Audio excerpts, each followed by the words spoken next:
शरद पूर्णिमा के पावन अवसर पर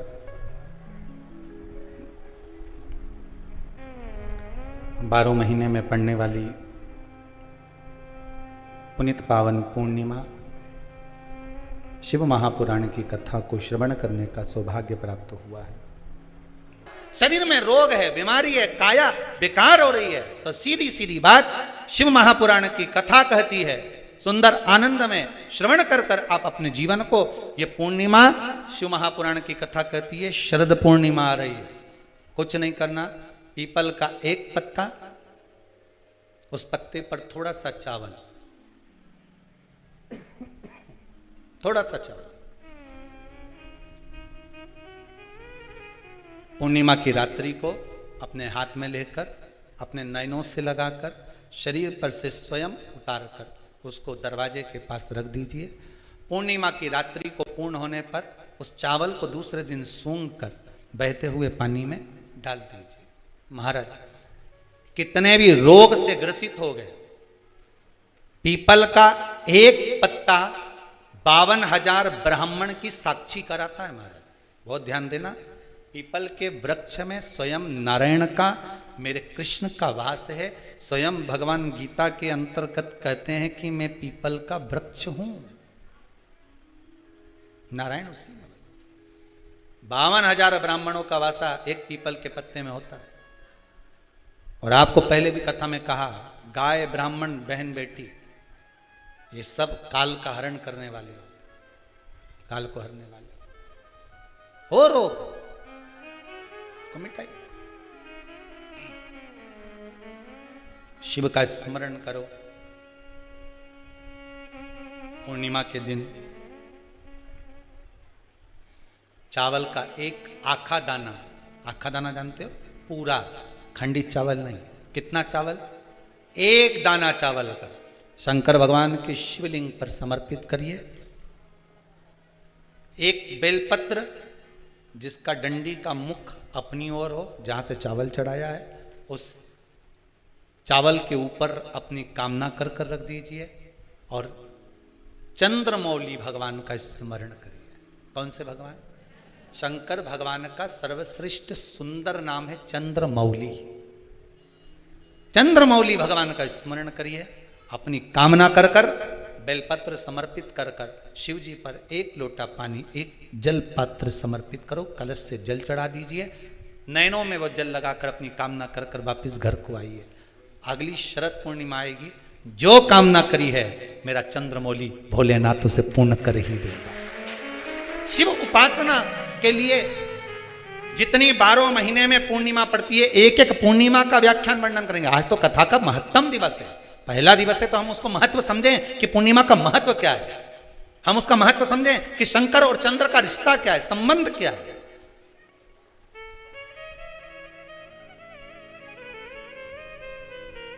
भगवान ने जितनी पूर्णिमाएं बनाई है, जितने नक्षत्र बनाए, जितनी घड़ी बनाई, जितना पल बनाया, जितना समय बनाया, ये शंकर भगवान ने जो बनाया ये गलत नहीं बनाया, श्रेष्ठता के लिए बनाया, जग के उद्धार के लिए, संसार के उद्धार के लिए बनाया। अब उसका प्रयोग आप करें ना करें या आपके ऊपर है। आप उसका प्रयोग कर रहे हैं ना कर रहे हैं आपके ऊपर, पर जो बनाया है मेरे भगवान।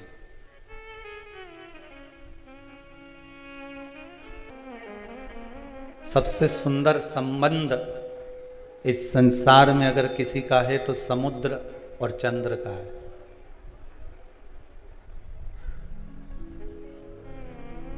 दुनिया का सबसे सुंदर संबंध है चंद्र और समुद्र का। चंद्रमा घटता है तो समुद्र की लहरें भी घटती है, ज्वार और भाटा। चंद्रमा यदि घट रहा है तो उस समुद्र की लहरें भी घट रही है। चंद्रमा यदि बढ़ रहा है तो समुद्र की लहरें भी बढ़ रही। कितना सुंदर संबंध होगा। चंद्रमा को घटता हुआ देखा तो समुद्र की लहरें घट गई, चंद्रमा को बढ़ता हुआ देखा तो समुद्र की लहरें बढ़ गई। अर्थात शिव महापुराण की कथा कहती है, श्रीमद् भागवत पुराण कहती है कि महाराज समुद्र जैसी गंभीरता, समुद्र जैसा प्रभाव, समुद्र जैसा भाव आपके भीतर होना चाहिए कि दूसरा व्यक्ति को घटता हुआ देखकर हमारा भी दिल थोड़ा सा दुख है, हमारा भी हृदय थोड़ा सा नम है। चंद्रमा को बढ़ता हुआ देखकर हमारे भीतर भी प्रसन्नता जागृत हो, हमारे भीतर भी उमंगता जागृत हो, हमारे भीतर भी यह भाव जागृत हो जाए कि ये बढ़ रहा है तो हमें प्रसन्नता हो रही है। पर हम उल्टे हैं, हम समुद्र के बिल्कुल विपरीत हैं। पड़ोसी के घर में धन बढ़ता है तो टेंशन हमें हो जाता है।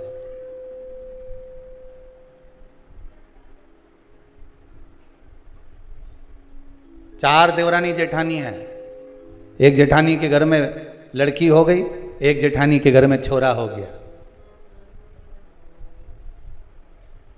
हमें प्रसन्न होना चाहिए। अगर बेटी हो गई तो अधिक प्रसन्न होइए, और बेटा हो गया तो थोड़ा कम प्रसन्न होइए।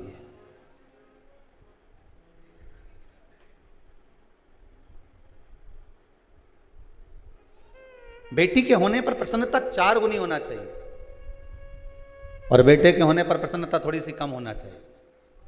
कारण बेटी 2 कुल को तारती है, बेटा 1 कुल को तारता है।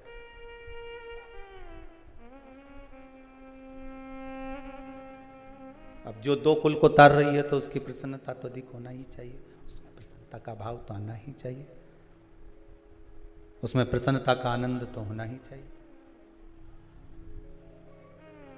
हम दूसरे के सुख को देखकर हम सुखी हो जाएं, दूसरे के दुख को देखकर हम दुखी हो जाएं। ये समुद्र और चंद्र का जो भाव कहा गया है वो एक आनंद देने वाला। केवल एक समुद्र और चंद्र का संबंध नहीं, मेरे देवाधिदेव महादेव और चंद्र जो उनके मस्तक पर विराजमान है उसका भी संबंध प्रबल है। ये जितनी पूर्णिमा के व्रत हैं, जितने 12 महीने जो पूर्णिमा पड़ती है, पूनम पड़ती है, ये भले दुनिया के लोग कहते हैं कि ये भगवान राधा और कृष्ण से संबंध रखते हैं, सीता राम जी से संबंध रखते हैं, राम और कृष्ण से संबंध रखते हैं, पर इनका यदि सही संबंध समझा जाए, इनके सही संबंध का यदि स्मरण करा जाए, इनके सही संबंधों का यदि वर्णन किया जाए, तो शिव और चंद्रमा के जो मिलन का केंद्र बिंदु है वही पूर्णिमा है। आगे अपन 12 महीने की जो पूर्णिमा की कथा है उसको श्रवण करेंगे।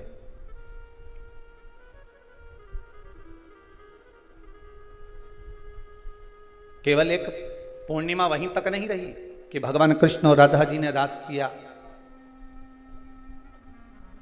भगवान कृष्ण और राधा जी रास कर रहे हैं, केवल पूर्णिमा वहीं तक सीमित नहीं रही, केवल वहीं तक उसकी सीमितता नहीं है। महाराज, लंकाधिपति रावण लंकेश, लंकाधिपति रावण लंकेश भी भगवान शंकर को प्रसन्न करने के लिए पूर्णिमा का अनुमोदन करता था। लंकाधिपति लंकेश, लंकाधिपति रावण, लंका में रहने वाला वो लंकेश भी पूर्णिमा का स्मरण करता था। स्वयं माता सीता राघव जी का दर्शन करने के लिए पूर्णिमा के चंद्रमा का स्मरण करती है। स्वयं माता सीता, माता पार्वती चंद्रदेव को देखकर बार बार स्मरण करती है शिव की भक्ति का। आप और हम 7 दिवसीय शरद पूर्णिमा के उत्सव पर जो पूर्णिमा शिव महापुराण की कथा सुन रहे हैं, इसके रस तत्व को हमें ग्रहण करना है और उस रस तत्व को ग्रहण कर कर अपने जीवन को सार्थक बनाना। कई लोग कहते हैं गुरुदेव हमने सुना है शरद पूर्णिमा के दिन अमृत बरसता है,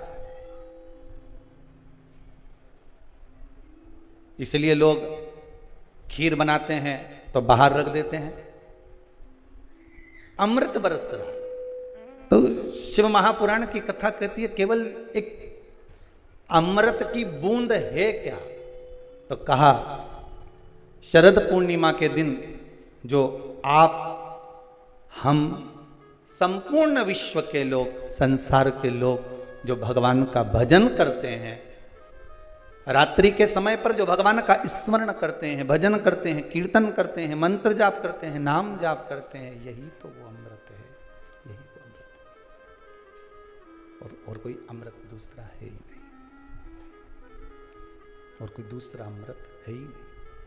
अमृत यदि है तो केवल एक भगवत नाम का ही अमृत है। भगवान शिव की कथा करें, करुणा सागर, त्रिकालदर्शी, कैलाशी, अविनाशी शिव कर। जब ओघड़दानी, त्रिकालदर्शी, कैलाशी, अविनाशी शिव की कथा करें, भगवान शंकर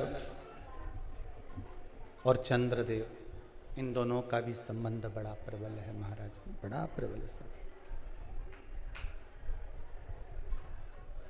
केवल एक समुद्र और चंद्र का ही संबंध नहीं, शिव और चंद्र का भी संबंध प्रबल है।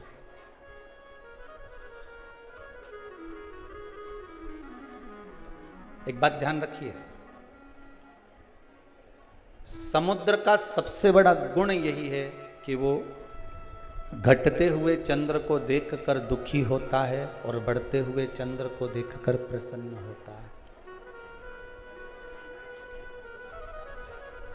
सबसे बड़ी प्रसन्नता ये,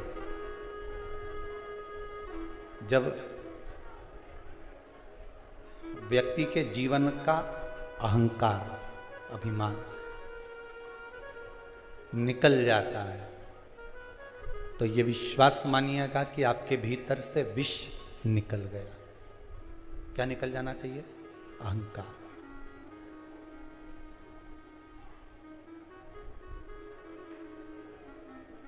अभी परसों जलाया है ना रावण? रावण कब जलाया? अरे बोलो तो जम के, परसों।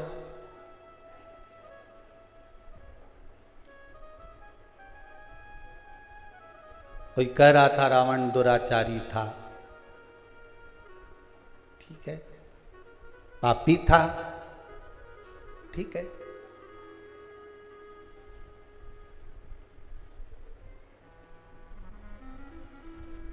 रावण दुराचारी भी था आपके हिसाब से, पापी भी था, पर आज के मनुष्य जैसा दोगला तो नहीं था।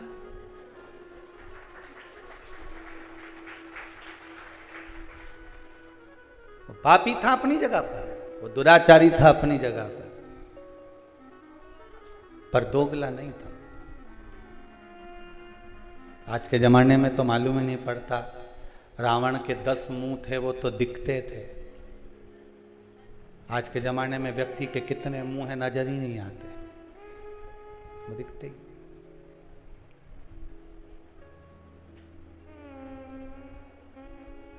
पर जिसने जो देखा उसे वही दिखा।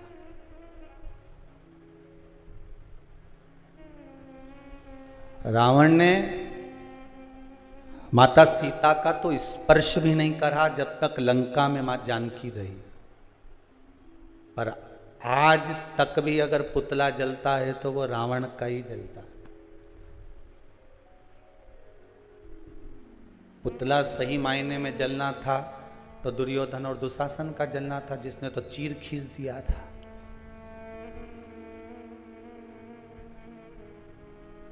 द्रौपदी का, पर नहीं, जिसने जो देखा, किसी विद्वान ने अगर देखा होगा लंकापति रावण में, तो ये देखा होगा कि शिव का उपासक है, शंकर का भगत है, विद्वान है, ज्ञानवान है, उसकी भक्ति, उसका बल बड़ा प्रबल है, उसका भाव बड़ा प्रबल है, उसको नजर आया होगा। पर कुछ अगर देखना है तो एक बात जरूर देखिएगा लंकाधिपति रावण में, कि वो पापी भी था, वो दुराचारी भी था, पर दोगला नहीं था।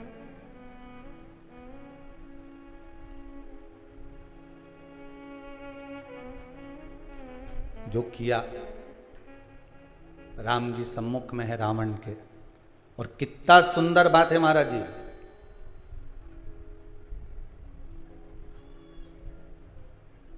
रावण संहिता के अंतर्गत लिखा है, भगवान राम ने रावण के पास में अपने छोटे भाई लक्ष्मण जी को भेजा था जब वो पड़ा हुआ था भूमि पर। किसको भेजा है? लक्ष्मण जी। लक्ष्मण जी ने पूछा, भैया आप मुझे क्यों भेज रहे हो, किस लिए भेज रहे हो, क्या कारण है मुझे यहाँ भेजने का, और भेजना भी है आपको तो ये कहाँ भेज रहे हो? वो लंकाधिपति रावण के पास में, वो लंकेश के पास में, वो लंकाधिपति रावण के पास में मुझे भेज भी रहे हो तो कहाँ भेज रहे हो, जरा विचार करिए, कहाँ जा रहे हो? राम जी ने कहा, सुन लक्ष्मण, तुझे मैं जो भेज रहा हूं, तुझे जो मैं प्रदान कर रहा हूं, भेज रहा हूं, वो एक द्रोही रावण के पास नहीं भेज रहा हूं, एक द्रोही रावण के नजदीक में तुझे नहीं भेज रहा हूं। मेरे राम कहते हैं, लक्ष्मण मैं आपको भेज रहा हूं तो एक विद्वान, इसके बराबर दुनिया में कोई पंडित, कोई विद्वान ब्राह्मण नहीं होगा, मैं उसके पास भेज रहा हूं। तो भेजने का कारण क्या है, मुझे क्यों भेजा जा रहा है? तो लंकाधिपति रावण ने लक्ष्मण को जो ज्ञान दिया रावण संहिता के अनुसार, आप कभी पढ़ेंगे तो उसमें स्मरण आएगा। आप मुझे क्यों भेज रहे हो?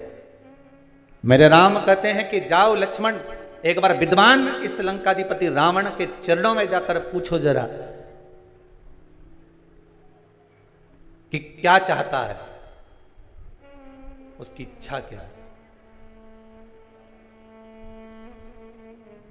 थोड़ा ज्ञान की बातें करिए आप। लक्ष्मण जी गए और रावण के पास में सिर के पास जाके खड़े हो गए। रावण ने देखा कि लक्ष्मण आए तो रावण ने अपना मुंह फेर लिया इधर। अब इधर मुंह फेरा तो लक्ष्मण जी को गुस्सा आ गया। लक्ष्मण जी दौड़कर फिर भैया के पास में गए, क्या भैया कहाँ भेज दिया आपने उस रावण के पास में, लंकाधिपति के पास में? इतना अहंकार उसको कि मुझे देखकर उसने मुंह फेर लिया। तो राम जी ने कहा, लक्ष्मण एक बात बता, गुरु जी के पास ज्ञान लेने जाते हैं तो उसके चरणों में बैठते हैं क्योंकि सिर पे बैठते हैं? लक्ष्मण जी बोले उनके चरणों में बैठते हैं। तो तू रावण से ज्ञान लेने गया था तो चरणों में खड़ा था कि सिर पे खड़ा था? लक्ष्मण बोले मैं सिर के पास खड़ा था। राम जी बोले अब चरणों में जाके खड़े हो, जाओ चरणों में जाओ। और रावण के चरणों में जैसे लक्ष्मण जी गए तब रावण ने लक्ष्मण जी को बुलाया और बुलाकर कहा, लक्ष्मण जी ने पूछा आपकी कोई अंतिम इच्छा हो, प्राण छूटने वाले हैं, आपके प्राण जाने वाले हैं, नाभि में अमृत सूख चुका है, बाण लग चुका है, आप मरने वाले हो, कोई आपकी इच्छा हो तो जरूर बताना। रावण मरते मरते भी एक सत्कर्म करते हुए चले गया।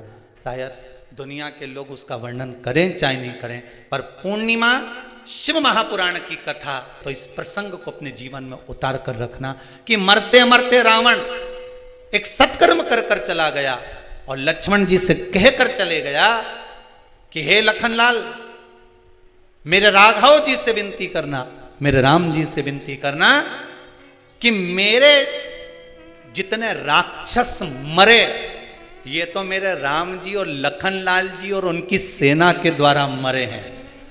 जो राम की सेना के द्वारा मरे हैं या राम के द्वारा मरे हैं या लखनलाल जी के द्वारा मरे हैं, उनके द्वारा मरे हुए मेरे सारे राक्षस तो उनके हाथ से मर मर के बैकुंठ चले गए, पर इतने सारे बंदर ये हमारे हाथ से मरे हैं, इनको बैकुंठ मिलेगा क्या जो हमारे हाथ से मरे? तो लखनलाल जी आप राघव जी से विनती करना कि मेरे प्राण आज दशहरे पर छूटे हैं, पर पूर्णिमा तक इंतजार करना, मेरा अंतिम संस्कार तब करना जब ये बंदरों को भी कुछ अच्छा पद प्राप्त हो जाए, इन बंदरों को भी अच्छा पद प्राप्त हो जाए। रावण का शव पड़ा रहा, मंदोदरी बिलखती रही, रोती रही, विभीषण वाद और संवाद राम जी से करते रहे, पूर्णिमा तक पड़ा रहा। तब अंत बिंदु क्या हुआ? जब पूर्णिमा का चंद्र आया तब राघव जी ने कहा, ए चंद्रदेव, आप शंकर जी के मस्तक पर विराजमान हो, कृपा करो, इन रावण के साथ वालों का उद्धार तो मेरे हाथ से मरते से ही हो गया, बस इतनी कृपा और कर दीजिए कि आपकी चंद्रमा की अमृत की बूंद इन बंदरों पर गिरा दीजिए, जिससे ये पुनः जीवित हो जाए, इनको अमृत तत्व मिल जाए। ये भक्ति का तत्व है, ये भक्ति का तत्व है। रावण के तब अंतिम संस्कार हुआ। अब सोचिए, जाते जाते भी भलाई का काम करके जा रहा है। और आज के जमाने में व्यक्ति जाते जाते भी पूरे झगड़े का काम करके जाता है। लिख के जा रहा हूं, ये मेरे शरीर को हाथ नहीं लगा, ये मुझे छुए नहीं। अरे ऐसा कहां का काम? जरा सा झगड़ा हो ही नहीं तो तुम लड़ाई में कह दो मैं तो पांव नहीं धरूंगा तेरे यहां, और तेरा मुंडा नहीं देखूंगा, और मैं तेरे यहां आऊंगा नहीं। अच्छा, तुम जैसे संसार के लोगों से लड़ाई करो कि तो मैं तेरे यहां आऊंगा ही नहीं, ऐसी लड़ाई एक आध दिन तुम महादेव से कर लो कि मैं तेरे यहां आऊंगा ही नहीं, तो महादेव के नहीं आएगा तो बांध के लाएंगे, और आना तो पड़ेगा। ऐसी लड़ाई तुम कर लो भगवान से कि मर जाऊंगा और तेरे यहां नहीं आऊंगा। संसार के लोगों से लड़कर तो कह सकते हो कि मैं तेरे यहां नहीं आऊंगा, झगड़ा कर लिया, लड़ लिए, बोल दिया, अपशब्द ताने कह दिया, पर भगवान से लड़कर कह दे तो तुम कि हम तुम्हारे यहां नहीं आएंगे, जाओ तुमसे जो बन जा कर लो, जाओ कर लो। भगवान से कौन लड़ा? अमृत की वो बूंद है चंद्रमा, बरसा रहा। महाराज शिव महापुराण की कथा कह रही है। शंकर नाम में वो अमृत छुपा हुआ है। क्यों कहते हैं महामृत्युंजय? क्यों कहा गया?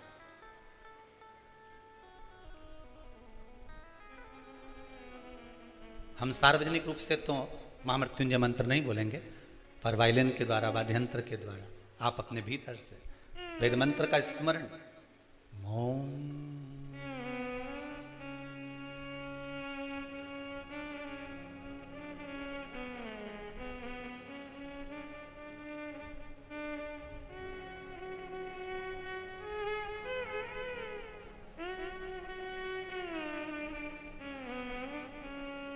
इसमें अमृत छुपा है। एक बार आप नेत्र बंद कर इसी वाद्यंत्र के साथ ध्यान लगाकर इस त्र्यंबक मंत्र का, महामृत्युंजय मंत्र का फिर एक बार स्मरण करिए।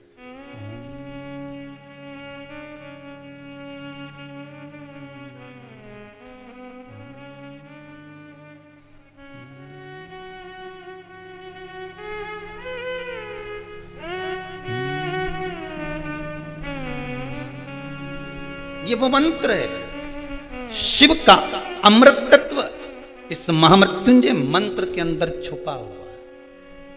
शिव का अमृत मंत्र। अगर किसी का एक्सीडेंट हो जाए, शुगर बीपी बढ़ गया, कोई बड़ा रोग आ गया, तो सबसे पहले आप पंडित देवता को बुलाकर, ब्राह्मण देवता को बुलाकर, अपने नगर के पुरोहित ब्राह्मण आदि जोगी सन्यासी जो भी है उनके पास में जाकर पूछोगे, गुरुदेव जरा पत्रिका देखिए, पत्रिका देखकर मेरे दादाजी का, मेरे पिताजी का, मेरी माताजी का, मेरे भाई का, बंधु का, सखा का, पति का, पत्नी का, बेटे का, पुत्र का, जरा देखकर बताओ किसका ग्रह क्या चल रहा है। और कह दिया इसके ग्रह तो सब ठीक है। नहीं नहीं गुरुदेव, इसको कष्ट बहुत है, बहुत कष्ट में। किसी भी ब्राह्मण देवता से पूछोगे, नगर के किसी ब्राह्मण जन से आप पूछोगे, किसी विद्वान पंडित जी से आप पूछोगे, तो वो अगर शरीर में कष्ट है, रोग है, बीमारी है, बड़ी विपदा आन पड़ी है, तो कोई तुमसे नहीं कहेगा कि कनक धारा का पाठ करिए, कोई तुमसे ये नहीं कहेगा कि श्री सूक्त का पाठ करिए, कोई तुमसे ये नहीं कहेगा कि पुरुष सूक्त का पाठ करिए। अगर विपदा भरी है, रोग बड़ा है, तकलीफ बड़ी है, कष्ट बड़ा है, तो कोई तुमसे ब्राह्मण जन, विप्रजन, विद्वान पंडित जन एक बात जरूर कहेंगे कि महामृत्युंजय का अनुष्ठान करवा लीजिए। क्यों? महामृत्युंजय के उस मंत्र में क्या छुपा है? महामृत्युंजय के उस मंत्र में है क्या? तो महामृत्युंजय के उस मंत्र में चंद्र और शिव का अमृत तत्व छुपा हुआ है।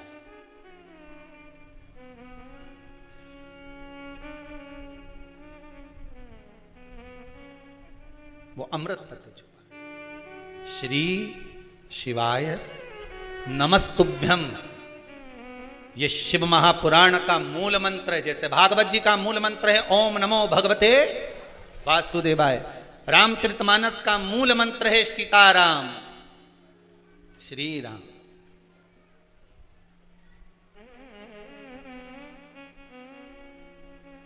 शिव महापुराण का मूल मंत्र है श्री शिवाय नमस्ते। इस मंत्र में कुछ तो सुख होगा। ये किसी ने पर्चा लिखकर भेजा है, देखिए पर्चे तो आए हैं पर हम पढ़ नहीं पाए हो ज्यादा। कमल किशोर जी शर्मा, मान सिंह चिकतलाया, इंदौर से आए हुए हैं। कहां बैठे हैं? कहीं बैठे हैं इधर। कमल किशोर जी ने पत्र लिखा है, तो इन्होंने लिखा है मैं इंदौर मध्य प्रदेश से अपने परिवार व मेरी साली साड़ू भाई के साथ कुबेरेश्वर धाम आया हूँ। मेरे परिवार के साथ में रुद्राक्ष महोत्सव में मैं भी आया था, रुद्राक्ष प्राप्त किया था।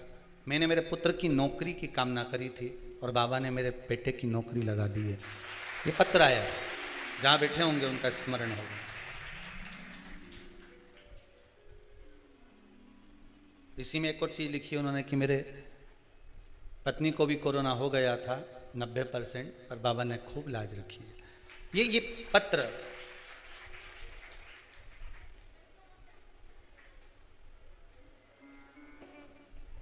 शिव देने वाला, शिव लेने वाला। शंकर के नाम में, शिव नाम में अमृत तत्व की प्राप्ति, अमृत छुपा।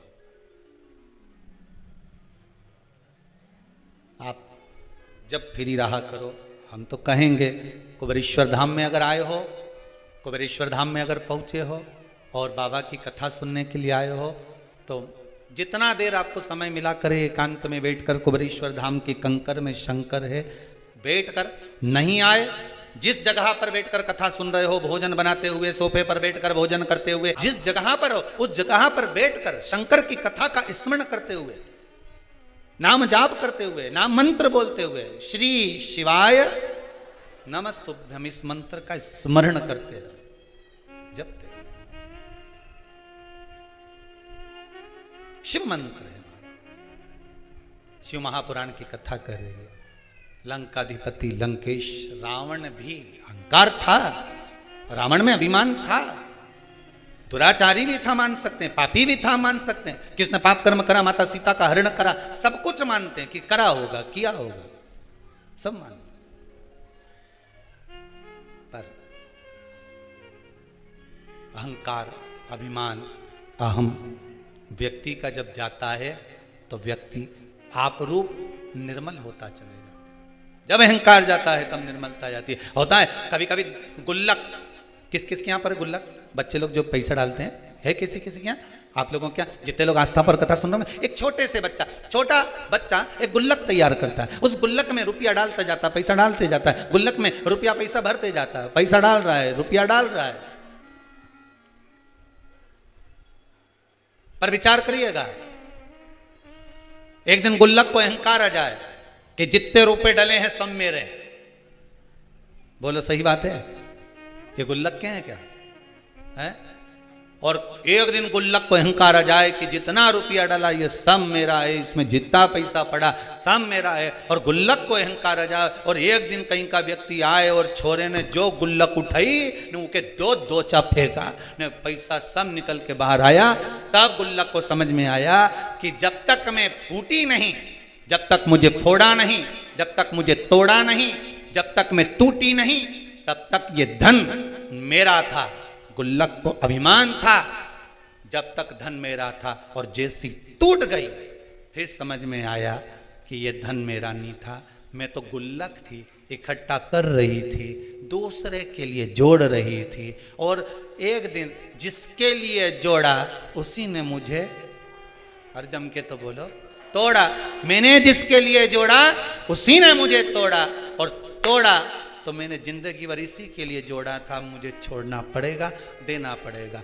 गुल्लक की कथा नहीं, अपन सब की कथा है। जैसे गुल्लक में 5-5 रुपया, 2-2 रुपया, 10-10 रुपया, 50-50 रुपया, 100-100 रुपया, 1000-1000, 2000, ये सब जोड़ जोड़ कर जो हमने रखा, गुल्लक में, उसी तरह हम गुल्लक की तरह हैं। एक छोटा सा प्लाट है, खरीद लो, थोड़ा सा बना लो, किसके लिए? बच्चे बड़े होंगे उसमें रहेंगे। गुल्लक की तरह हम भी जोड़ रहे हैं। साड़ी मिली मायके से, नहीं पहनी, अच्छी थी, बेटी के लिए रख दी, और अच्छी थी, बहू को चढ़ावे में चढ़ा देंगे। रकम ले रही हूं दिवाली पर, ऐसी रकम लूं कि बहू के चढ़ावे में चढ़ जाए, ऐसी रकम लूं कि बेटी के काम में आ जाए, ऐसी रकम लूं कि छोरा पहन ले, ऐसी रकम लूं कि छोरी पहन ले। अब हम गुल्लक की तरह पैसा जोड़ रहे हैं, जोड़ रहे हैं, और जिसके लिए जोड़ा एक दिन उसी ने तोड़ा। जिस चीज का तुमको अहंकार होगा, जिस चीज का तुमको अभिमान होगा, सबसे पहले परमात्मा उसको खींच लेगा।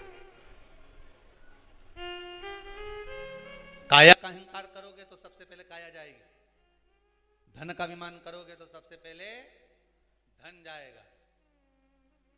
सबसे ज्यादा अहंकार होता है इन दांतों को खाने का, सबको काट खाऊंगा, सबको चबा जाऊंगा। पूरे शरीर में सबसे पहले यही जाए, पूरे शरीर में अहंकार जिस चीज का हो वो छुड़ा लिया। स्वयं चंद्रदेव की कथा कहती है, चंद्रमा को अहंकार आ गया था, मेरी सुंदरता इतनी है, इतनी सुंदर चंद्रदेव स्वयं इतने अभिमानित हो गए कि अपने गुरु की धर्म पत्नी तक को निगाह में, दृष्टि में भर लिया। अहंकार।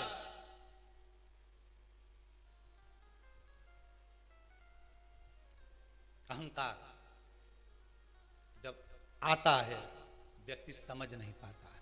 जब अहंकार आ गया वो समझा नहीं। वाणी भी कर्कश हुई।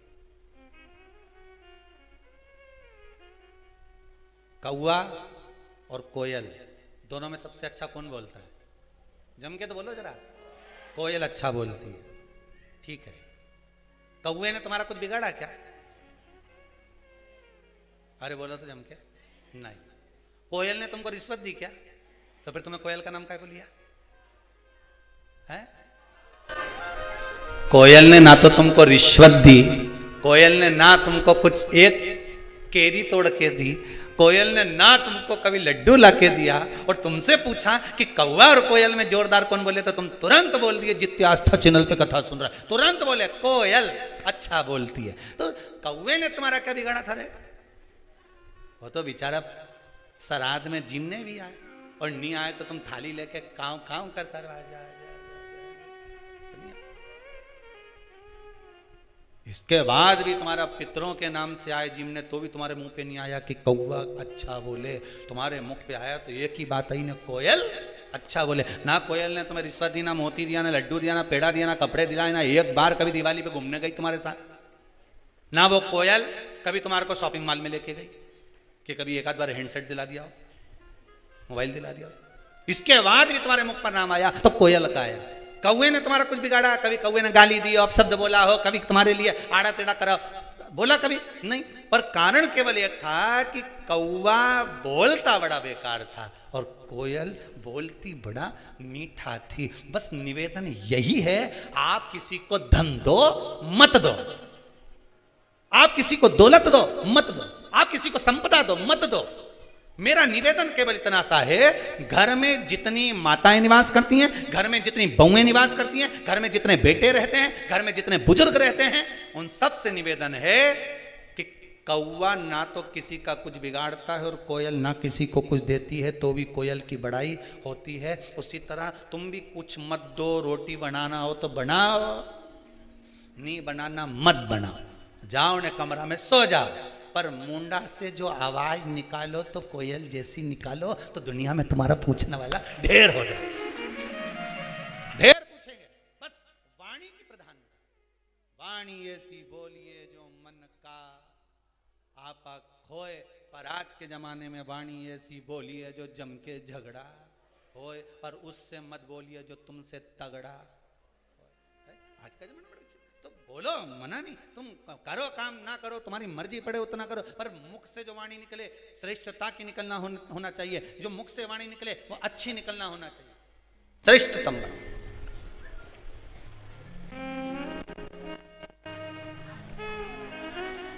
मिठास।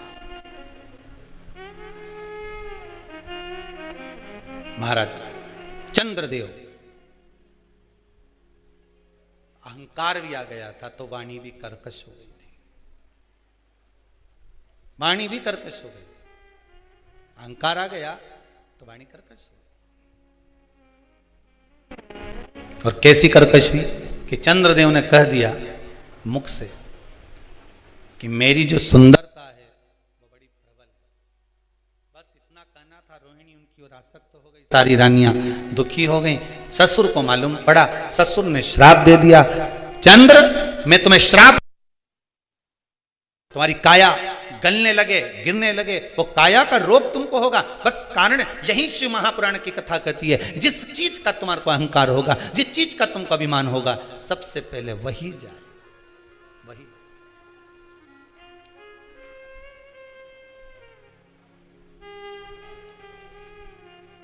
वो कहे ना, धन दौलत वालो सुन लो, एक दिन ऐसा आएगा, धन दौलत और माल खजाना सभी पड़ा। चंद्र को अहंकार था, काया का काया बेकार हो गई, ऐसी गई काया, टपकने लगी, टपक रही, रोने लगा चंद्रदेव। क्या करूं मैं, करूं क्या? देव ऋषि नारद मिले, नारद भी गुरु हैं, गुरु ने बता दिया, और गुरु होता ही ऐसा है, मार्ग बता दिया।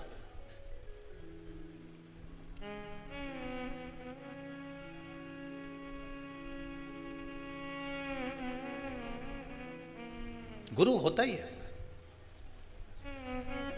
एक व्यक्ति कभी भगवान का भजन नहीं करता था, कभी नहीं, जीवन में कभी उसने सत्कर्म नहीं करा, भजन नहीं करा, पाप ही पाप करा।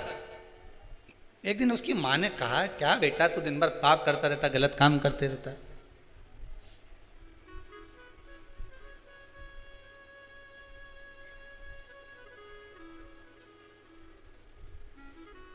अच्छा देखो, 3 सोते हुए अच्छे लगते हैं, कौन? जम के बोलो। 3 सोते हुए अच्छे लगते हैं। पहले नंबर पर शेर, दूसरे नंबर पर पियक्कड़। अब हंसे क्यों? अब इसमें हंसने की बात क्या? अब उसमें सीधी बात, 3 सोते हुए अच्छे लगते हैं। पहले नंबर पर शेर, दूसरे नंबर पर पियक्कड़, तीसरे नंबर पर सांप। ये तीनों जागते हैं तो गड़बड़ी करते हैं, इसलिए ये तीनों जितने सोते रहते हैं इनको देखकर सोता रहे भगवान, सोता रहे। जंगल में शेर सोता रहे तो तुम्हारा कुछ बिगड़े? अरे बोलो बोलो ईमानदारी से। और अगर शेर जग जाए तो बिगड़े ही बिगड़े, फिर तो सुधरेगी। और दूसरे नंबर पर पियक्कड़ सोता रहे, तब तक भगवान इसको थोड़ा सा, और जो पियक्कड़ उठा फिर तो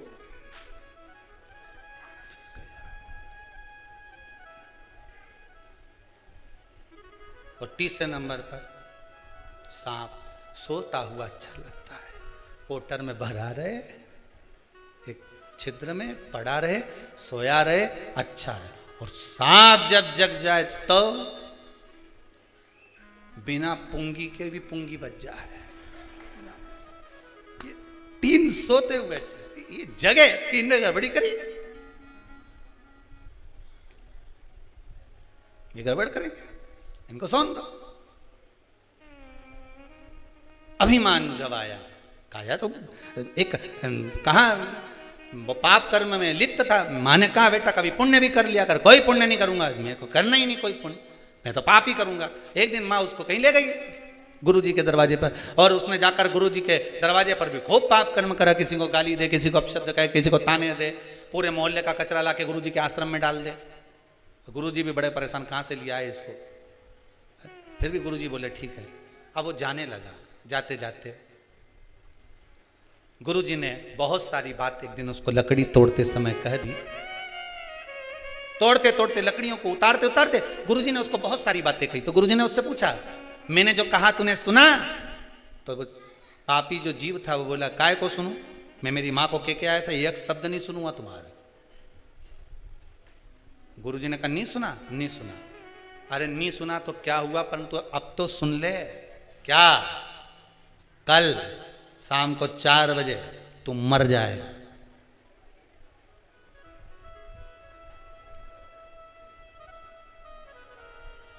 मरेगा ये पक्का है, पर अगर मर भी जाए ना,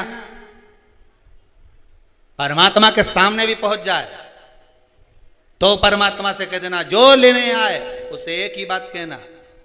वो पूछेंगे तेरे से कि पहले पुण्य भोगेगा कि पाप भोगेगा, तो कह देना पाप भोगूंगा और पुण्य को मुझे मेरी आंखों से देखना, बस इतना कहना और कुछ मत कहना, जा। अब इसको तो लगा कोई गुरुजी कोई सत्य बोलेंगे कि मैं 4 बजे मर जाऊंगा, और जैसे ही 4 बजे दूसरे दिन तो निपटी गया, मर गया। मरकर यमराज की कैद में गया तो यमदूतों ने ले जाकर इसको यमराज के सामने खड़ा करा। यमराज ने कहा बता पुण्य भोगेगा कि पाप भोगेगा? तो क्या पाप तो भोगूंगा पर पुण्य अपनी आंखों से देखूंगा। तो दोनों में से पहले क्या करना चाहता है? तो उसने कहा पाप भोग लेता हूं और पुण्य अपनी आंखों से देख लेता हूं, बस बता दो। अब इतने में यमराज ने कहा ये कोई बात होती है कि पुण्य अपनी आंखों से देखेगा? मर गया क्या पुण्य क्या खाक देखेगा? नहीं, मैं तो अपनी आंखों से देखूंगा। यमराज इसको ले गए, इसको नरक का भोग भुगताते भुगताते भगवान ब्रह्मा जी के पास पहुंच गए। ब्रह्मदेव ने पूछा हुआ क्या? प्रभु समझ में नहीं आ रहा है, ये एक ही बात लेकर बेटा कि पाप का भोग भोगूंगा और पुण्य अपनी आंखों से देखूंगा। अब ये मर के आ गया तो क्या पुण्य क्या खाक देखेगा? ब्रह्मा जी बोले तुम अपने काम में लग जाओ, मैं सब निपट लूंगा। ब्रह्मा जी ने उसको रोक लिया, भैया क्या बात है? उसने कहा बस एक ही बात है, मेरे को पुण्य अपनी आंखों से देखना है और पाप भोगना है। तो ब्रह्मा जी ने कहा तुमने पाप भोग लिया ना? हाँ भोग लिया, अब पुण्य दिखा दो। तो ब्रह्मा जी ने कहा भैया पुण्य केवल इतना सा है कि मरने से पहले तूने गुरु की एक बात मान ली और यहां आकर उस बात को कह दिया कि पाप भोगूंगा और पुण्य अपनी आंखों से देखूंगा। तूने गुरु की मात्र एक बात मानी, इसलिए तुझे मैं ब्रह्मा का साक्षात दर्शन हो गया। एक बात अगर तूने आज गुरु की मानी है तो ब्रह्मा का दर्शन हुआ है। ये शिव महापुराण की कथा वेद व्यास जी महाराज 24,000 श्लोक को शिव महापुराण के इन संवादों को, इन श्लोकों को, इस शिव महापुराण को, भागवत आदि पुराणों को अगर वेद व्यास जी ने लिखा है और किसी ब्राह्मण के मुख से आप श्रवण कर रहे हैं, एक संवाद, एक शब्द भी अगर आपने अपनी जिंदगी में उतार लिया तो यह पक्का है कि पुण्य तुम्हारे सम्मुख में आकर खड़ा हो जाएगा और परमात्मा का, मेरे शिव का एक ना एक दिन दर्शन जरूर हो जाएगा। यह पक्का है। आप मानो, उसका स्मरण करो। पर हम सोए हुए हैं, अहंकार हम खोए हुए। देव ऋषि नारद मिले, सम्मुख में प्राप्त हुए। चंद्रदेव ने हाथ जोड़कर पूछ लिया, बताइए प्रभु नाथ, ये काया जो गिर रही है, काया जो नष्ट हो रही है, इसका कोई उपाय हो तो अवश्य बताइए। यदि काया का रोग हो गया, मान लो शरीर कहीं से सफेद पड़ रहा है, कहीं से काला पड़ रहा है, शरीर में से खाल की फुकड़ी निकलना प्रारंभ हो गई हो, शरीर में काले काले चट्टे पड़ना चालू हो गए हों, या कोई विशेष रोग हो गया, कोई विशेष। एक सुंदर बात लिखी है इस पत्र में। इसी पत्र में लिखा है इनके कोई रिश्तेदार को ब्लैक फंगस की बीमारी हो गई थी महाराज। एमबॉय हॉस्पिटल में इंदौर में दिखाने के बाद भर्ती करा गया। डॉक्टर ने एमआरआई का लिख दिया और कह दिया कि इसके जबड़ा निकलेगा। ये जिनने लिखा है पत्र, जबड़ा निकलेगा। पर ऑपरेशन रूम में भी ले गए, इसमें लिखा है। ये पत्र हम यहीं छोड़कर जाएंगे, आप बाद में पढ़ते रहना। हमारी आदत में जो भी पत्र आप लोग भेजते हो हम यहीं छोड़कर चले जाते, बाद में मर्जी पड़े तो पढ़ते रहना।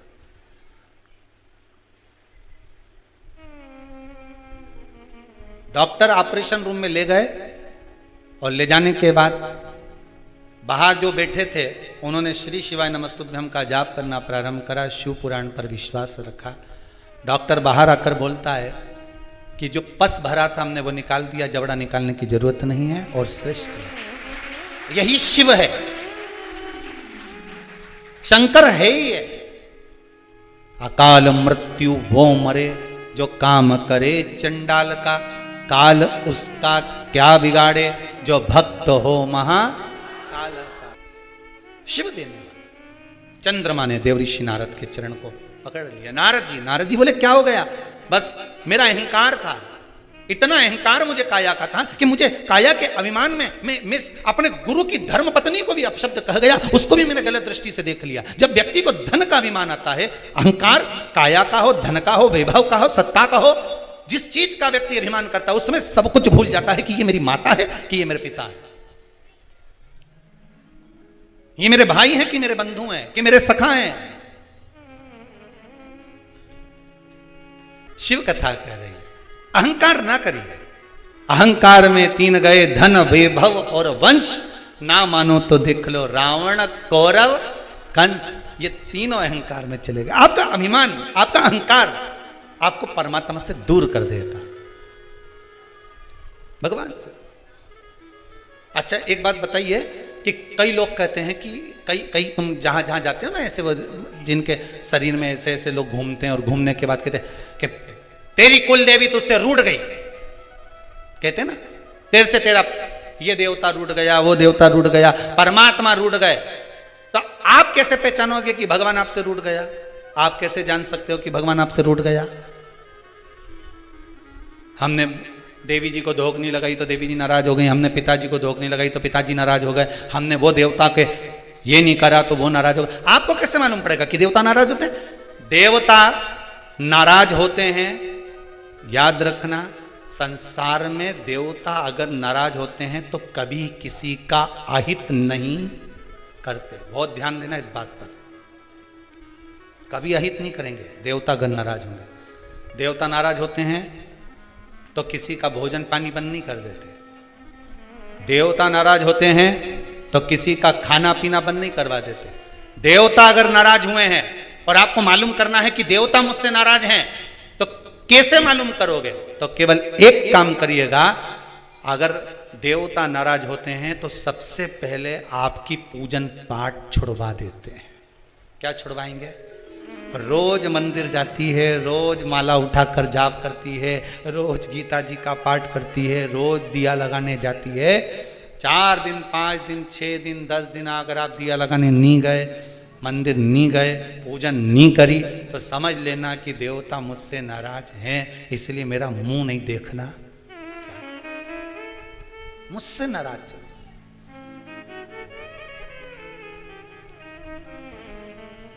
लक्ष्मी नहीं आ रही घर में, देवता नाराज है। नहीं नहीं नहीं, लक्ष्मी नहीं आ रही उसके लिए देवता नाराज नहीं है। लक्ष्मी नहीं आ रही उसके कारण तुम्हारा अहंकार है।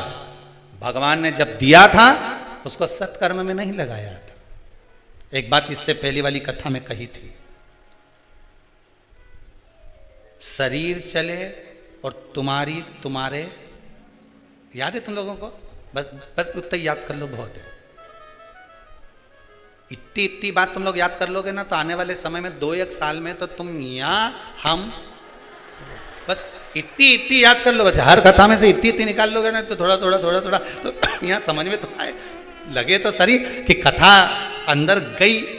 तो एक बार पहले कथा में, इससे पिछले वाली में की थी, 7 से पहले वाले में, कि तुम्हारे घर में चले और तुम्हारा शरीर चले, तब तक सारा दान पुण्य भजन तीरथ सब कर लो।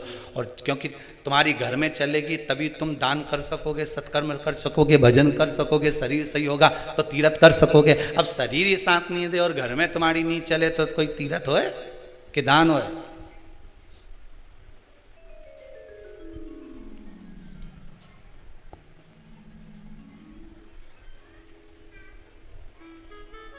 कैसे भजन कर? एक परसों की बात है, एक माता जी आकर बोली थी, गुरुजी मेरा शरीर बहुत कांपता है, शरीर इतना कांपे, मैं घर से लोटा पानी का भर के ले जाऊं तो वहां जाके पूरा खाली हो जाए। अब आप बताओ शंकर जी पानी कैसे चढ़ाऊं? हमने भी सोचा बड़ी गजब की बात है। अब शिव पुराण में लिखा है कि वहीं का लोटा, वहीं का पानी, वहीं के शंकर को चढ़ाओ तो पुण्य नहीं मिले, इसलिए घर से ले जाओ।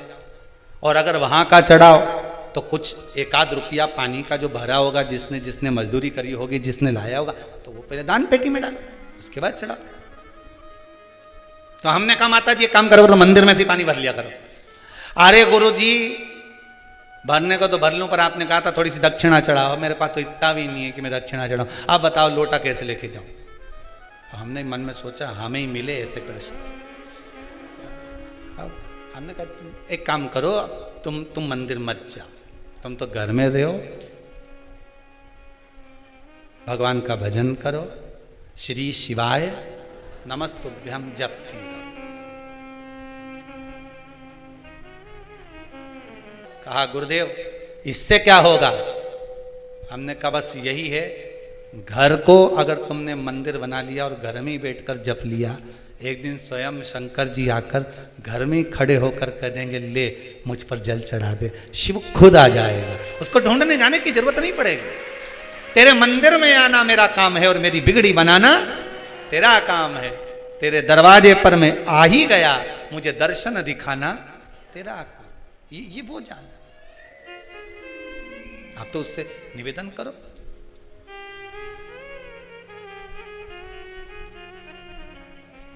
बस चंद्रदेव ने नारद जी से निवेदन करा, देवर्षि नारद मेरी काया बेकार हो गई है, कृपा कर दो।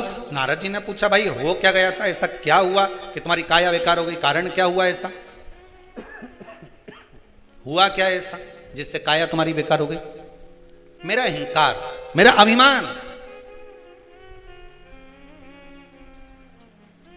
चंद्रदेव को काया का रोग हो गया, काया टपक टपक कर गिरने लगी। रोग देखकर आज नयनों में जल भर गया। देवर्षि नारद से कहा आप मुझे बचा सकते हो, आप कृपा करिए, आप दया करिए, कोई सतगुरु मिले, सतगुरु।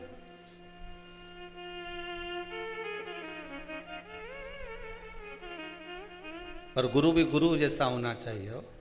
नहीं तो आज का जमाना में तो गुरु भी इतना हो गया कि जानना मुश्किल है कि असली कौन है नकली कौन, कैसे पहचानो, कैसे जानो, कैसे पहचानो?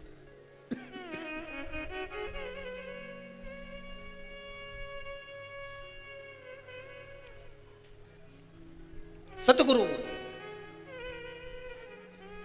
एक रुक्मणी जी के सम्मुख में गुरु आए थे और रुक्मणी जी ने जाकर कह दिया गुरुदेव मेरे द्वारकानाथ के पास जाकर एक संदेशा दे देना कि ये पत्र में जो लिख कर दे रही हूं ये गुरुजी बस उस द्वारकाधीश के पास पहुंचा दे, बस ये पत्र पहुंचा दे, बाकी के सब तो वो द्वारकानाथ देख लेगा। गुरु मिले, सतगुरु मिले, ऐसा मिले कि आपके हृदय की डोर को जो परमात्मा से बांध दे, हृदय की डोर को परमात्मा से बांध।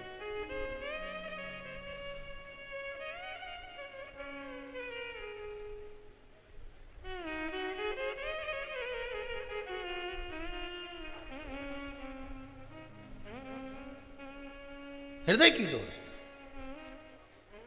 जैसे धन उलझ गया, तुमने तो कोई अच्छा सोचकर किसी को पैसा दिया,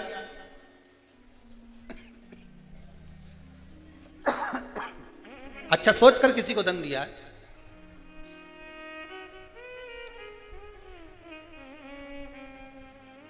और वो धन उलझ गया, नहीं आ रहा, पैसा वापस दे ही नहीं रहा।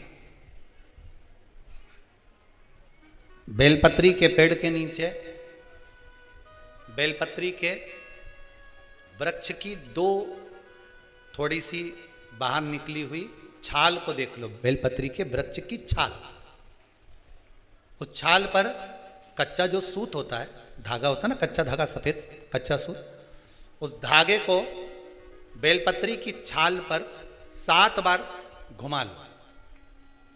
चारों तरफ मत घुमाना, नहीं तो चारों तरफ धागा लेके घूम जा। बेलपत्री का जो वृक्ष होता है उस वृक्ष की छाल पर 7 बार घुमा लीजिए।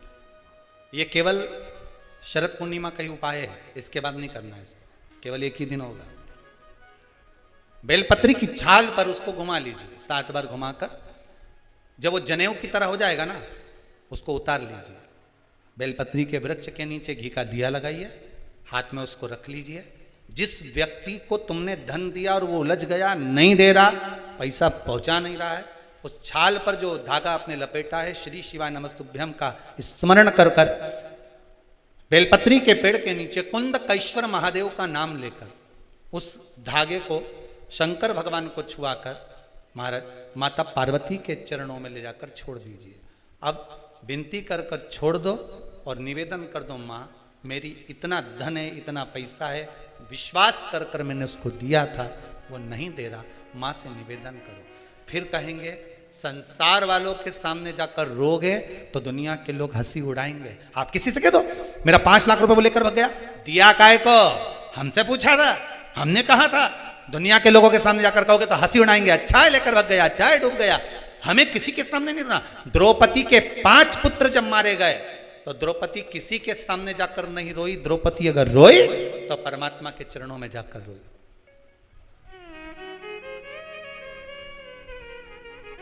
उत्तरा का गर्भ जला, ब्रह्मास्त्र छोड़ा गया, उत्तरा कहीं जाकर नहीं रोई, सीधे भगवान के चरणों में जाकर। भगवान ने पूछा हुआ क्या? उत्तरा कहती मेरा गर्भ जल रहा है, ब्रह्मास्त्र आ रहा है। अगर संसार वालों के कहने में पड़ी रहती तो उत्तरा का गर्भ भी नष्ट हो जाता, पर भगवान के चरणों में चली गई। भगवान ने अंगुष्ठाकृति धारण करी, गर्भ में जाकर परिक्रमा करी, उत्तरा के गर्भ में पहुंच गए। जो बालक प्रविष्ट हुआ परीक्षित हुआ, आते सी जन्म लेते सी जिसने परीक्षा करी वो परीक्षित हो गया।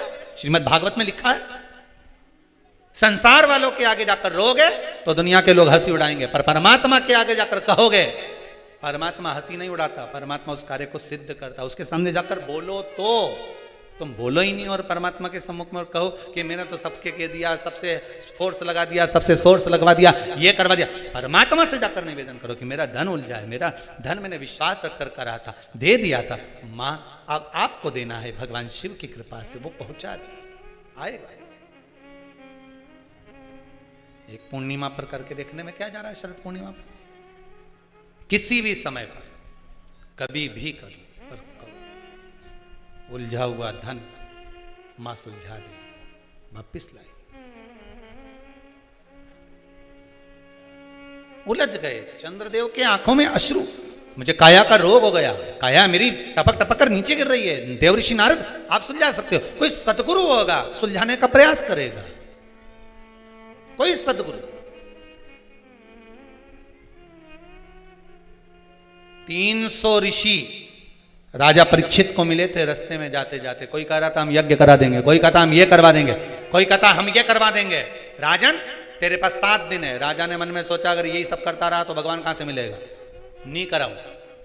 बड़ के पेड़ के नीचे, वट वृक्ष के नीचे जाकर राजा बैठ गया सुखदेव जी महाराज के चरणों में। सुखदेव जी ने कथा कहना प्रारंभ कर दी, राजा ने सुनना प्रारंभ कर दी। 7 दिन पूर्ण हुए और राजा को भगवान का दर्शन हो गया।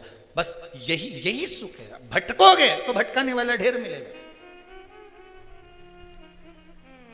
हम भटकना नहीं। नारद जी का अहं, चंद्रदेव का अहंकार, देव ऋषि नारद द्वारा शिव की उपासना कराना, विनय करवाना कि शंकर का अनुमोदन करोगे, शिव का स्मरण करोगे तो सुख तो मिलना ही है,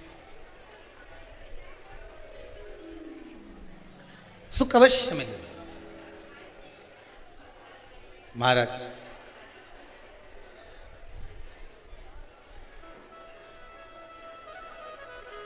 संसार में आए हो, मृत्युलोक में अगर जन्म लिया है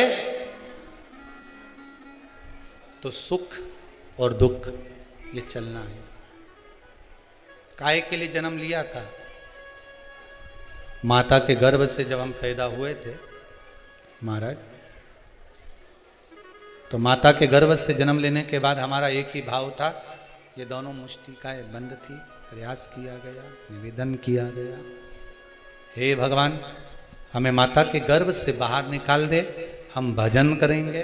पर भजन में कोई लगा, सब भोजन में लग गए।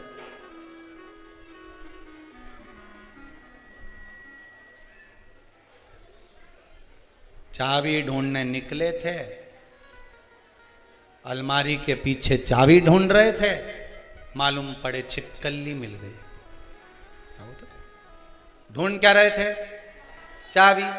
पकड़ाई में क्या गई?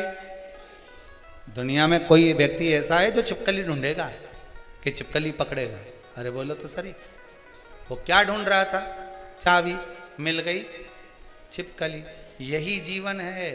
ढूंढने आए थे भगवान का नाम, ढूंढने आए थे भगवान का भजन, ढूंढने निकले थे कि इस आत्मा की शांति हो, आनंद की अनुभूति हो, आनंद ढूंढने के लिए निकले थे। मिला? चाबी की जगह क्या हाथ लगी? छिपकली। आनंद की जगह क्या हाथ लगा? दुख। कितने बड़े बड़े संत, कितने बड़े बड़े साधु, कितने बड़े बड़े तपस्वी, कितने बड़े बड़े विद्वान, ज्ञानवान, जो विद्वत्ता में भी परिपूर्ण है, वो भी क्या ढूंढने निकले थे? संत बनकर क्या ढूंढना है? भगवान। क्या ढूंढने निकले? जम के बोलो जरा। भगवान को ढूंढने निकले, आनंद ढूंढने निकले कि मुझे परमात्मा मिलेगा। मैं अगर वन में जाकर तप करूंगा परमात्मा मिलेगा, मैं पर्वतों पर जाकर बैठ जाऊंगा परमात्मा मिलेगा, मेरे मन की शीतलता मिलेगी, मुझे आनंद की अनुभूति होगी, मुझे भगवान मिलेगा। चाबी ढूंढने निकले थे, हाथ में क्या आ गई? जम के तो बोलो। छिपकली। सुख ढूंढने निकले थे, हाथ में क्या आ गया? केवल दुख।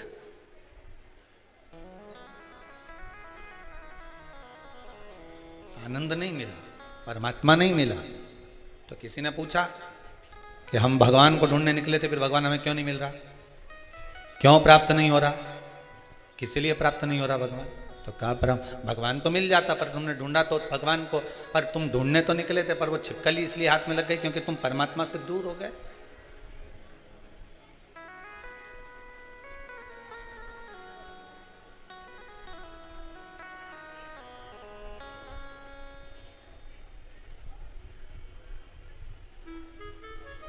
परमात्मा से दूर।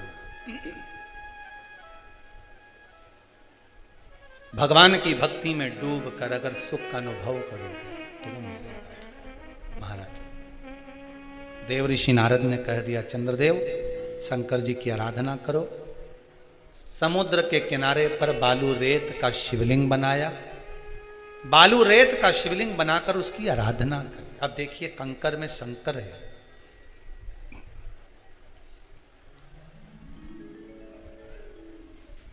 कई माताएं कहती हैं, गुरुदेव हमारे यहाँ पर शंकर भगवान का शिवलिंग नहीं है, तो क्या हम बाजार से ले आए?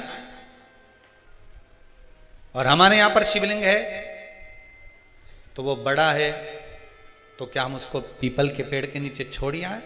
नहीं। शिवलिंग है तो पूजन करो, नहीं है तो भगवान का जब स्नान कराओ, ठाकुर जी का कराओ, देवी जी का कराओ, जो तुम्हारे घर में भगवान है उनका जब पूजन कराओ, तो पूजन कराने के बाद में जब उनका स्नान कराओ, स्नान कराते समय थोड़ा सा भाव यही प्रकट कर लेना कि हम शंकर विश्वनाथ को, महाकाल राजा को, सोमनाथ को, मल्लिकार्जुन को, भीमाशंकर को, त्र्यंबकनाथ को हम जल चढ़ा हे तो ठीक है, नी है तो देवताओं को बढ़ाने की जरूरत नहीं है। कारण क्या है? तुम तो कर लोगी सेवा, तुमसे तो सज जाएगी, पर आने वाली पीढ़ी करेगी क्या? घर में सेवा उतनी ही करना, उतनी ही रखना जितनी तुमसे बन रही हो। तुम्हारे जाने के बाद घर के बहू बेटा भगवान को डलिया में भर के वृंदावन छोड़िया, ऐसा काम मत करना। जितनी बने उतनी छोटे रूप में सेवा करोगे तो पीढ़ी दर पीढ़ी चलती रहेगी। ज्यादा सेवा को बढ़ा दिया, छूना नहीं, नहा के आओ, कपड़े बदल के आओ, ये कर आओ, जाओ जरा। जितना तुम पूजन को, सेवा को, भजन को, कीर्तन को जितना हवा बनाओगे, जितना डराओगे लोगों को, वो उतने डरेंगे, उतने डरेंगे। सेवा को, भजन को, पूजन को कभी डराने का केंद्र मत बनाओ। ये तो भगवान की मस्ती का आनंद सुख है। लोटा भर के पानी भी अगर चढ़ा रहे हो, शंकर जी के मंदिर में जाकर जल चढ़ा रहे हो, थोड़ी गलती हो गई भगवान से कह देना, तुम्ही ने सिखाया है, हो गई तो हो गई, आप ही ने तो सिखाया, नहीं जानते थे।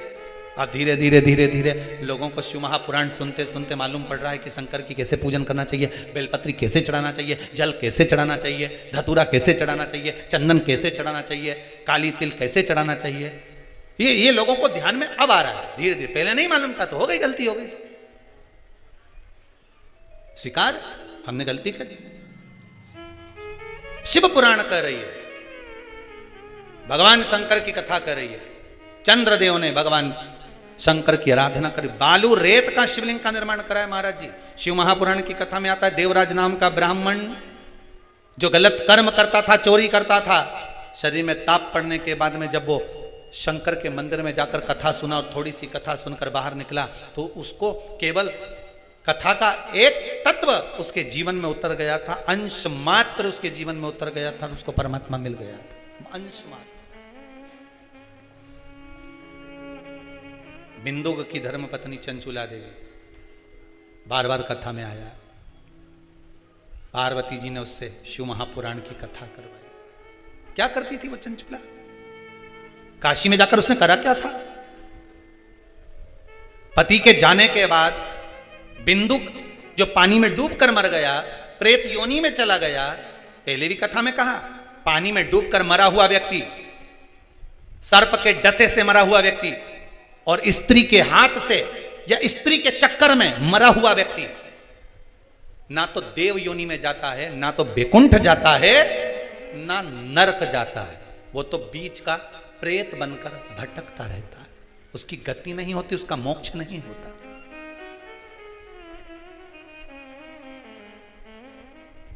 चंचुला देवी को लगा था मेरे पति को मोक्ष, तो उसने करा क्या था ऐसा कि वो काशी पहुंच गई, काशी गई, ऐसा क्या करा था उसने? चंचुला देवी तो दिन रात फैशन में लगी रहती थी। कभी पति ने अगर धन लाकर दिया तो ज्यादा से ज्यादा पैसा वो खाने पीने में उजाड़ देती थी। कभी नहीं उसने दान करा, कभी नहीं धर्म करा, कभी पुण्य नहीं करा, कभी सत्कर्म नहीं करा, कभी कहीं सत्संग में नहीं गई, कथा में नहीं गई, कभी भजन में नहीं पहुंची।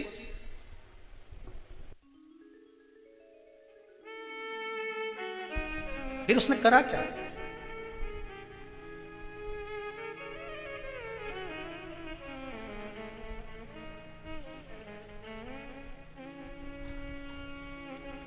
बचपन में किया गया कर्म व्यक्ति को कब प्राप्त होता है, ये चंचुला देवी की कथा कर रही। चंचुला देवी की कथा कर रही। चंचुला देवी की मां भोजन का जब निर्माण करती थी,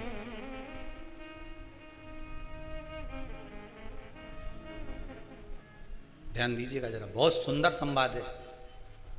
शायद आप भी अपने बच्चों को इस चीज के लिए डांटते होंगे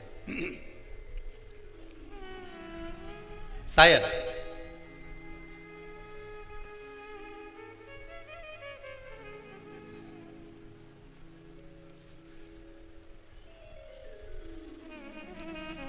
बचपन का किया हुआ पुण्य चंचुला देवी के कहां काम आया वो देखिए। पुण्य नहीं करा था चंचुला देवी ने, वहां तो खेल करा था।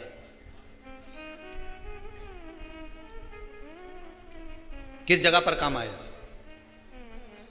चंचुला देवी 6 वर्ष की कन्या थी। बिंदुक ब्राह्मण है, चंचुला देवी भी ब्राह्मणी थी। ब्राह्मण के घर में जन्म लिया है चंचुला देवी। मां जब चंचुला को पास में बिठा लेती थी भोजन कराते समय, तो आटे की लोई आटा जो उसना हुआ रहता उसको तोड़ लेती थी चंचुला। 6 वर्ष की चंचुला उसको तोड़कर गोल बनाकर चपटा करती थी। दूसरी लोई को घुमा घुमा कर जो माँ शंकर जी के मंदिर में शंकर जी को जल चढ़ाने जाती थी, उस लोई को वैसा रख कर गोल बनाकर पिंडी बनाकर उस आटे का पिंडी बनाती थी और माँ से कहती थी, माँ देखो तुम जिस मंदिर में शंकर जी को पानी चढ़ाने जाती हो ना, मैंने वो शंकर जी बनाया। ये 6 साल की चंचुला। ये बच्चे आपके भी करते होंगे। जब माँ पापड़ बेलती, माँ जब पापड़ बनाती ना, तो छोटी छोटी लोई बच्चे छोटे छोटे से, हम भी बनाएंगे और वो छोटा सा बच्चा लोई लेकर बैठ गया, घुमा रहा है, चिड़िया बना रहा है, तोड़ रहा है, फोड़ रहा है। चंचुला देवी ने भी ये करा। कई लोगों ने पूछा, गुरुदेव चंचुला का पति इतना पापी था, बेकार कर्म करता था, चंचुला कभी भजन नहीं करी, दान नहीं करी, पुण्य नहीं करी, सत्कर्म नहीं करी, कभी उसने अच्छा काम नहीं करा, फिर काशी कैसे पहुंच गई? तीर्थ 12 ज्योतिर्लिंग तीर्थ स्थान में गंगा के घाट पर, हम तो ये तक कहेंगे कि कुबेरेश्वर धाम तक वही पहुंचता है जिसका थोड़ा ना थोड़ा पुण्य प्रकट हुआ होगा, नहीं तो जा ही नहीं सकता। अगर पुण्य प्रकट नहीं है, आ कोई रहा था, मालूम पड़े तो कोई दूसरा आ गया, गाड़ी में बैठने ही वाली थी, इतनी देर में फोन आ गया कि तू नहीं जाएगी, और तुरंत गाड़ी से उतरना पड़ा। टिकट हो गया, जाना था तुझको, पहुंच गया दूसरा। सोचो कारण क्या हुआ होगा। चंचुला आखिर कैसे काशी पहुंच गई? पति के जाने के बाद, पति जब था तब तो काशी नहीं गई चंचुला, कभी आनंदवन नहीं गई चंचुला, पर आज काशी कैसे पहुंच गई चंचुला? कारण क्या था चंचुला का? ये आज का कारण नहीं है। चंचुला जब 6 साल की थी, आटे की लोइयों को शंकर की आकृति बना देती थी। भले उसने भजन नहीं करा, भले उसने पुण्य नहीं करा, नाम नहीं जपा, पर आकृति तो बनाई है, निर्मित तो करा है। अब चंचुला देवी का पति प्राण छोड़कर चले गया। कितना धन, कितना वैभव, कितनी सत्ता थी बिंदुक के पास में, चोरी का ढेर धन पड़ा हुआ था, भोग कर सका नहीं, सुख भोग सका नहीं, मिला कुछ नहीं। बचपन का 6 वर्ष की आयु में बनाया गया आटे का मात्र शिवलिंग उस चंचुला को काशी तक ले गया, शिव महापुराण की कथा सुनवा दी, गंगा का स्नान करा दिया, प्राण छूटे और शंकर जी के धाम पहुंचा दिया उस चंचुला को। विचार करिए कितना कर्म उसने। पति चोरी करता, निंदा करता, बुराई करता, सारा काम बेकार करता, और उसके साथ में रहने वाली नारी इतना सत्कर्म कर दे, इतने अच्छे धाम में पहुंच जाए, तो ये सोचने वाली बात है। जितने लोग आस्था चैनल के माध्यम से शिव महापुराण की कथा सुन रहे हैं, पूर्णिमा शिव पुराण, फेसबुक यूट्यूब के माध्यम से जितने लोग कथा सुन रहे हैं, आप सभी के पावन चरणों को नमन करता हूं कि आपके भाग्य के बराबर कोई भाग्य नहीं होगा, जीवन में एक बार पुण्य जरूर करा होगा, इसलिए कथा श्रवण कर रहे हैं। शंकर की कथा में मन लगाना बड़ा कठिन है साहब। भजन में लगाओ तो भोजन में चले जाता है,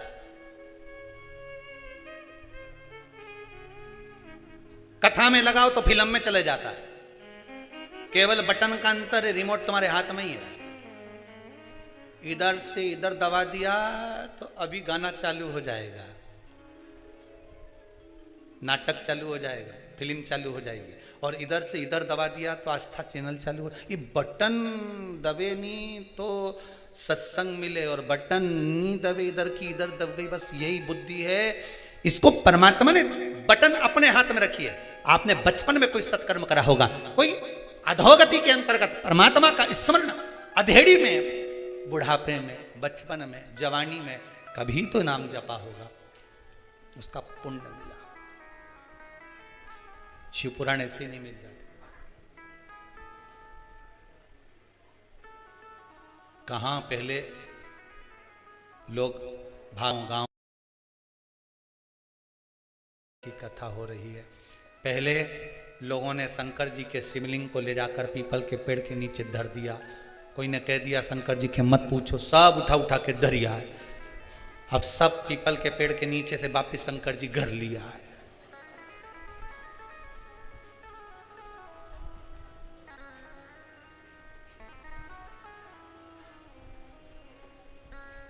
फिर निवेदन करूंगा, जिनको प्रैक्टिकल करने का शौक हो, एक प्रैक्टिकल जरूर करना। एक बार दिल लगाकर शंकर की शिव महापुराण को दिल से सुन लेना, और जिस कामना के लिए सुनोगे बाबा, वो कामना आपकी पूर्ण 3 महीने में कर देगा। पर दिल से सुनना, मन इधर उधर नहीं जाना चाहिए। अगर टीवी पर सुन रहे हो तो दिल से सुन लो, बस दिल से सुनना। देने वाला वो बैठा है। आज कोई माता, जब हम जा रहे थे पूजन के लिए, तो कह रही थी, गुरुदेव भगवान ने ऐसी कृपा करी, 3 महीने पहले आई थी बच्चे के जॉब के लिए, लग गया बैठी होगी कहीं दुबली पतली सी माता जी, बड़े प्रेम से। बाबा कृपा करे तो क्यों ना कृपा हो सर। आपका विश्वास है तो परमात्मा है। सुनो तो दिल से।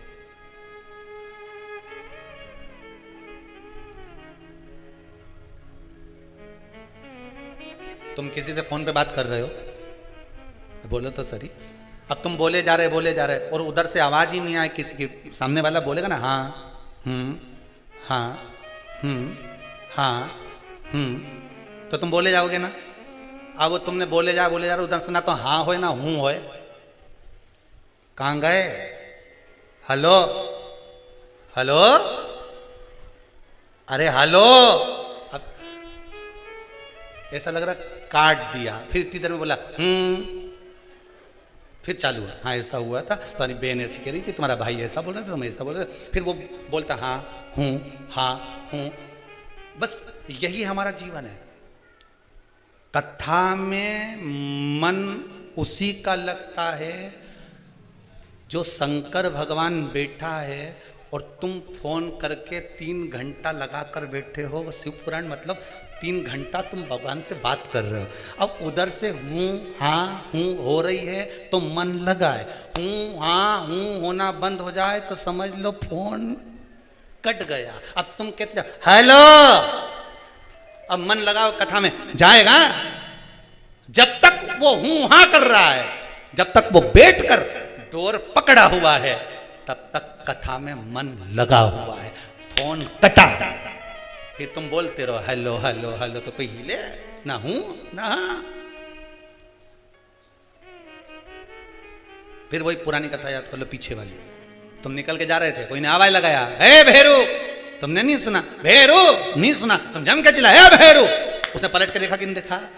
तुम नाम किसी का भी लेकर देखना, वो पलट कर देखेगा। उसी तरह तुम परमात्मा को पुकारते रहो, शंकर को बुलाते रहो, शिव महापुराण सुनते रहो, एक बार तो पलट कर देखेगा ही, ये पक्का देखेगा। हारिए ना हिम्मत बिसारिए ना आराम। कौन कहता है कि काम नहीं होगा? कर्म कर, भगवान गीता जी में कह रहे हैं। ये इनके चक्कर में मत पड़ कि नरियल लेके पहुंच गया, घूम रहा, कृपा कर दो, कहीं से हंडा निकाल दो। ये हंडा निकालने वाले खुद ही निकल गए, पर हंडा नहीं निकला। खोद रहे थे जमीन, गिर गई दीवार। पूछा महाराज कहाँ गए, तो के अंदर ही दब गए, निपट गए। ये हंडा वंडा के चक्कर में मत रहना।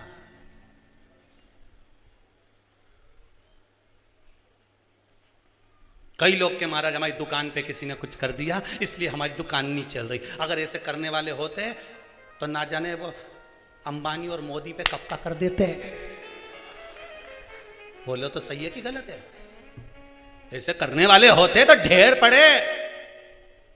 किसी के चक्कर में मत पड़ो, एक ही का चक्कर भारी है, वो है त्रिपुंडधारी त्रिशूलधारी त्रिपुरारी, मेरा कालों का काल महाकाल सब पर भारी है, एक ही भारी, किसी के चक्कर में नहीं। अब के हमारी दुकान नहीं चल रही, पहले अच्छी चलती थी, बाजू वाले ने कुछ कर दिया। अच्छा अरे राम, किसने बताया? एक महाराज जी से पूछा था, उनने कहा तुम्हारी दुकान पे कुछ कर दिया। तो हमने कहा भैया ऐसा करने वाला हो तो दुनिया के लोग ना जाने इतने बड़े जो ऊपर बढ़ते जा रहे हैं उन पे नहीं कर देता। तू ही मिला। काय की दुकान तेरी? गुटखा की। ओ राम, बस तो उसने कुछ नहीं करा, जो गुटखा खाने वाले निपट गए ना उन्हीं ने करा। काहे कर बोले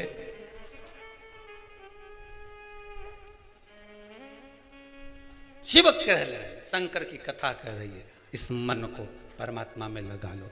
बिंदु चंचुला देवी मन को जो लगाई शिव में, 6 वर्ष की अवस्था में चंचुला ने आटे का जो शिवलिंग बना रही थी मम्मी के साथ, माता के साथ बैठकर खिलौने में खेलने।